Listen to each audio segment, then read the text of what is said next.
Hello everyone, welcome to Metaphysics and Beyond. I am Sandy. If you are new here, welcome. If you are returning, thank you for coming back. I appreciate you all so very much. We're going to get into a Starseed reading. It's Starseed Saturday, or Saturday Starseed. I forget which order I put that in, but anyway, it's Saturday when I'm recording this, and this is a message for all the fellow Starseeds. This is general, so take what resonates and leave the rest. The first deck I'm pulling from is the Starseed Oracle by Rebecca Campbell, artwork by Danielle Noel. I've already shuffled the deck, so I'm just going to split them and take the top card.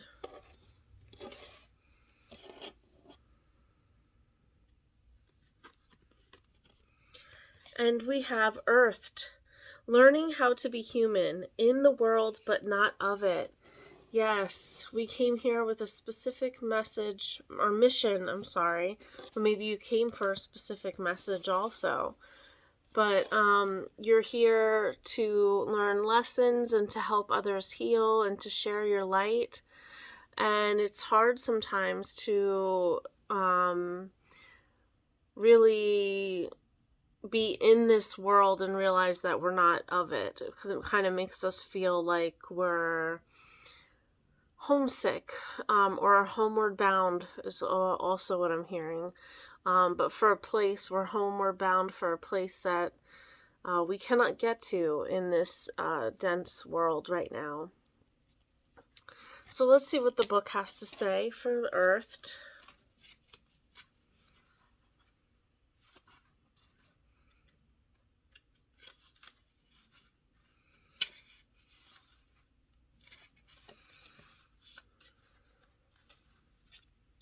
The challenge for all souls having a human experience is to be in the world but not of it, to realize they are souls having a human experience and to be fully conscious of it, to have their soul fully embody their body.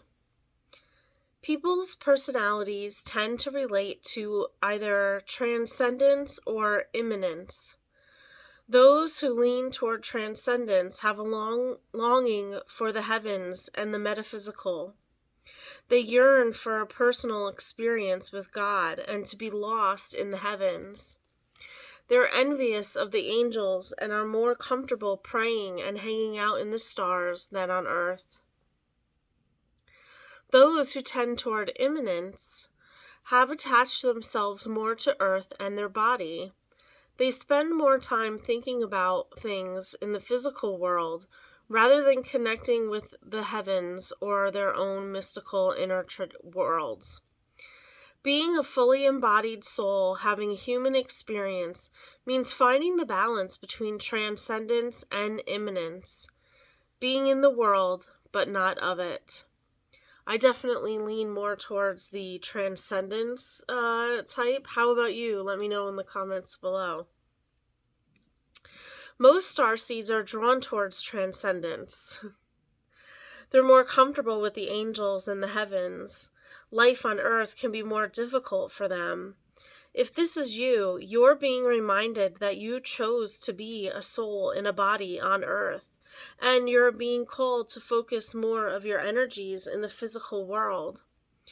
To learn how to be human, a soul in a human body, fully present to what life on earth has to offer you.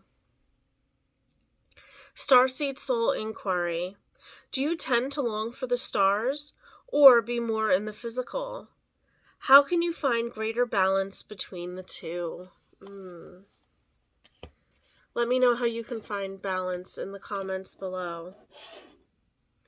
Next up, we have the Healing Waters Oracle by Rebecca Campbell, artwork by Katie Louise.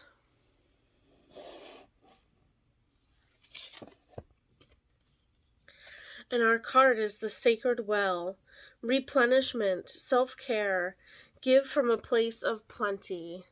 So perhaps that's how you can find balance between the two, transcendence and immanence.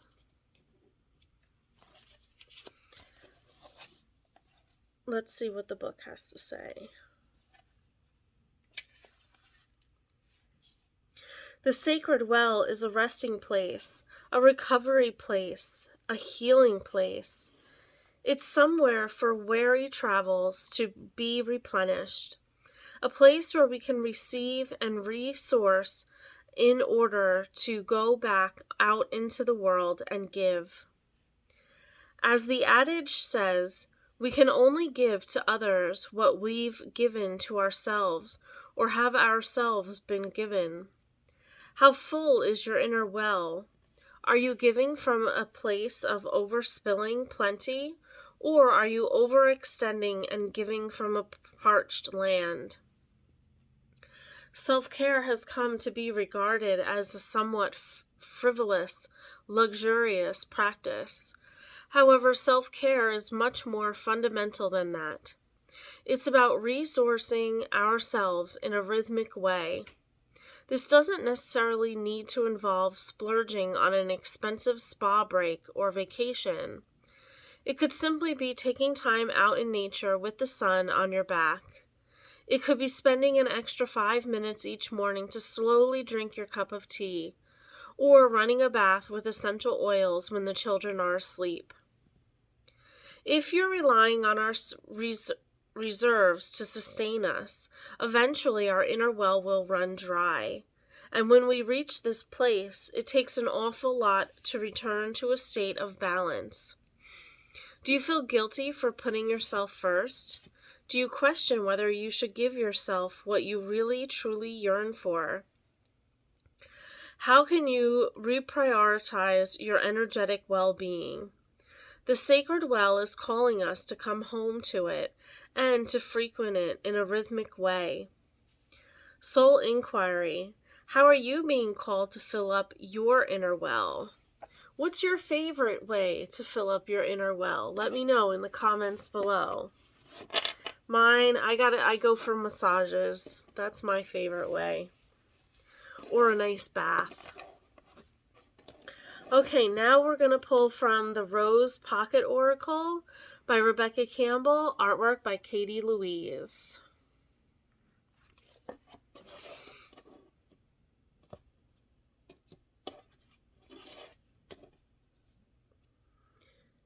And we have held unseen help, support, and community. You are being protected as you go through this journey and you try to balance yourself out. Okay, let's see what the book has to say.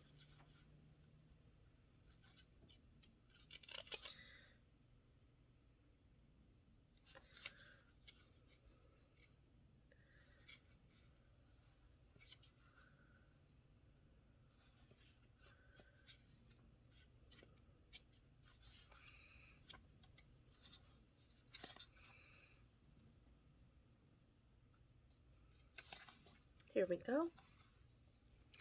When times are turbulent, to keep ourselves steady, we need something to hold on to. When things are crumbling around us, we must find something we can count on that won't budge. Deep roots to hold us steady when the winds of change come blowing. A supportive community around us. When we leave home, we must find something to hold us. When our lover leaves, we must find something to hold us. When the job ends, we must find something to hold us. When our parents die, we must find something to hold us. When we think there's nothing holding us, it's an invitation to find new, supportive ground. This is where we can discover the sereneness of the soil, the sureness of the soil, the holding of the roots, and reach out to our community for extra holding. We were never meant to grow on this earth alone. Sometimes life rips from us what we cling to the most. Or perhaps we cling to it for we can feel the cycles of change coming. Yet in the darkness of our longest, darkest night, we discover that it's in the empty spaces that we can be reached and held the most. It's in these that we discover a holding that we didn't know before, and we discover that what we thought was a tomb is actually a womb.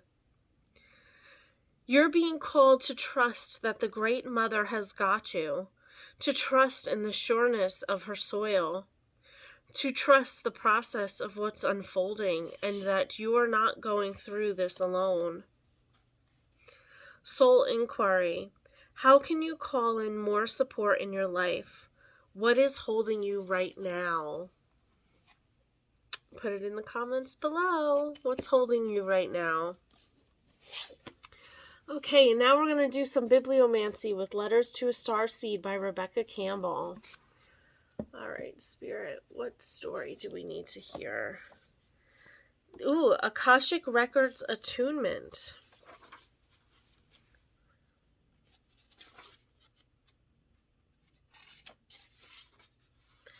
Okay. It's 5 pages long, so hang tight, all right, my friends? Akashic Records Attunement. During this attunement and journey, your body will remain safe, supported, and grounded as we invite your soul to journey to and from the Akashic Records. Lying down or sitting upright with your spine straight, begin to get really comfortable.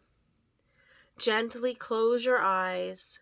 Invite your body to enter a state of deep, deep healing and replenishment.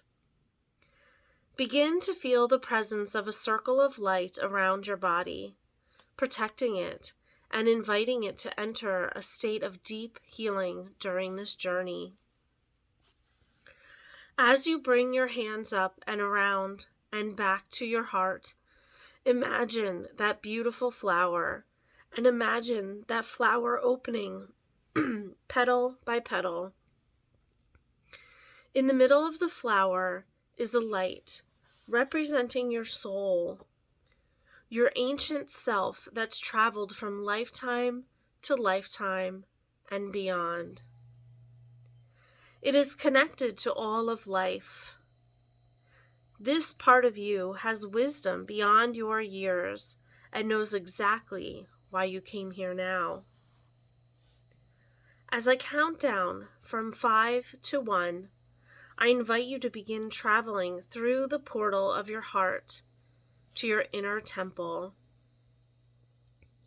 Your inner temple is the access point to your inner guidance, through which we will be traveling to the Akashic Records. 5, 4, 3, traveling through the portal of your heart to your inner temple. 2, 1. You now find yourself standing at the steps of your inner temple, looking up and being met by your inner temple guide and guardian. You walk up the steps and your inner temple guide and guardian opens the door and welcomes you to step inside. Crossing the threshold, you see a golden cord anchored in the very center of your inner temple, leading to a beautiful golden staircase on the other side of the inner temple. Your inner temple guide and guardian invites you to follow this golden cord, this golden thread, toward the staircase. And together, you start to climb this staircase to the 5th dimension, to Akasha, where the great hall of records resides. Steadily you climb up and up and up through all of the dimensions, through time and space, to the 5th dimension, the Akasha, the great library in the sky, the infinite library of everything in the entire universe, where all information of the past, present, and future is available for you to tap into, where Kairos time, timeless time, soul time, wisdom time reigns. When you reach the top of the staircase, you and your inner temple guide and guardian follow the golden cord to the great library in the sky, the Akashic records. You begin walking up the steps to this great library, this great place of records of all time and eternity, where you are met by your very own Akashic Records guide.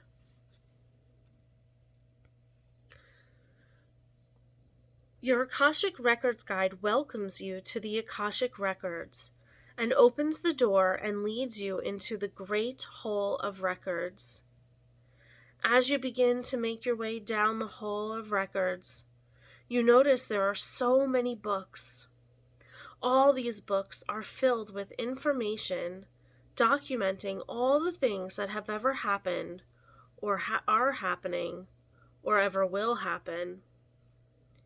These sacred ancient books being updated every single moment, ever changing as life is being lived, and written and updated every moment of every day as each individual soul weaves in and out of their lives and sings their unique song for another day. Your Akashic Records guide then leads you to a wing of the Hall of Records where your own soul book resides. You look around and see billions and billions and billions of books, each containing the unique records of each individual soul that ever was. Your Akashic Records guide then leads you to a section of the shelf and reaches out for a unique book, which you realize is your soul book. The book of your soul. The book that contains all the information of who you are as a soul. Your past, present, and future life experiences and everything in between. This book contains all of the lifetimes you've ever lived, all of your soul's gifts, all of your life lessons, your growth, your triumphs, your trainings, absolutely everything in the existence of you.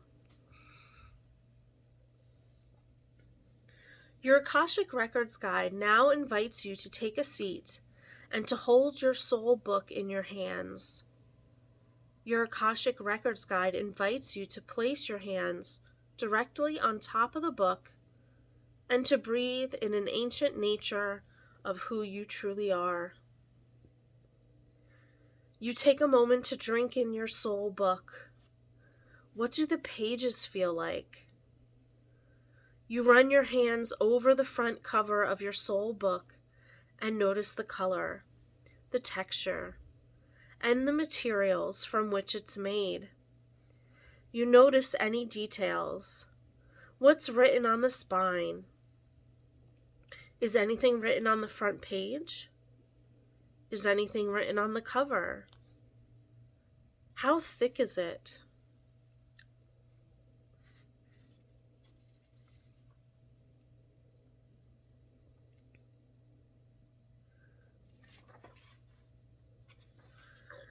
Your Akashic Records guide invites you to notice how old the book is, and with your hands and your palms being extensions of your heart, you ask the book, "What information do you have that is supportive for me right now and is in the highest good of all? What message do I most need to remember?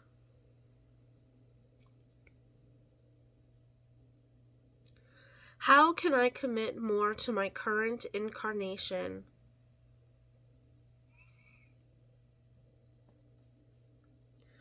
What will help my soul to come all the way into my current life?"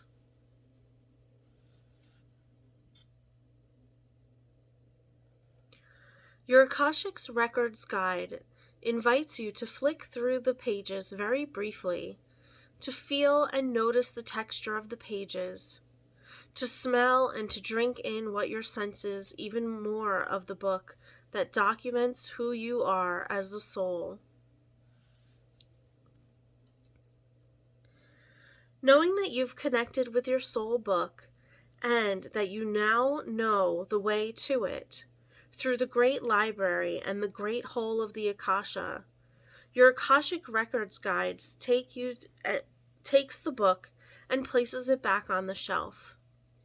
Your Akashic Records guide escorts you out of the section of the library, and you retract your steps down the hall of records, past the billions and billions of books. Feel how familiar this place feels. Your Akashic Records guide reminds you that you now know how to journey here and tells you to return when you want to check in for guidance of the highest good of all.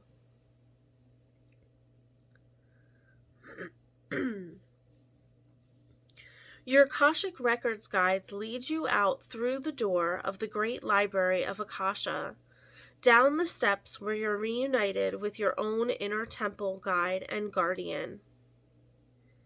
You follow the golden thread with your inner temple guide and guardian back to the golden staircase. Down, down, down you climb, through time and space and different dimensions, back to your body and through the portal of your heart. When you reach the bottom of the staircase, you find yourself back in the inner temple, following the golden thread that led you to the Akasha, retracing your steps. Now you know the way. You can return here whenever you like. Your inner temple guide and guardian leads you out of your inner temple, closing the door behind you.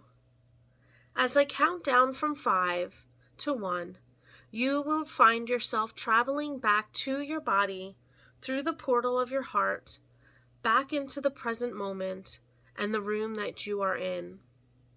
5, 4, 3, 2, 1. Very slowly opening your eyes and coming back to the room, transitioning from Kairos time to Chronos time. If you feel called, find a notebook and pen and write about anything you remember from your experience. This could include any visuals, feelings, whispers, information, or knowings. You may even like to draw any visions you received. Remember that everyone receives information differently, so trust your experience and stay open to receiving more as time goes on. It's important for us to look at our past life experiences with compassion, acknowledging that being on Earth can be extremely challenging because of the density of the energy and the polarity that exists. If you are genuinely called to do soul work, such as remembering past lives, it's important to take the soul work seriously by ensuring you're energetically safe and held by a skilled practitioner if you feel you need that holding. Okay, that was beautiful. Well, I hope you enjoyed your journey. Feel free to put anything in the comments that you feel comfortable about what you saw on your journey. All right, everyone, stay safe and stay well, and until next time, bye-bye for now.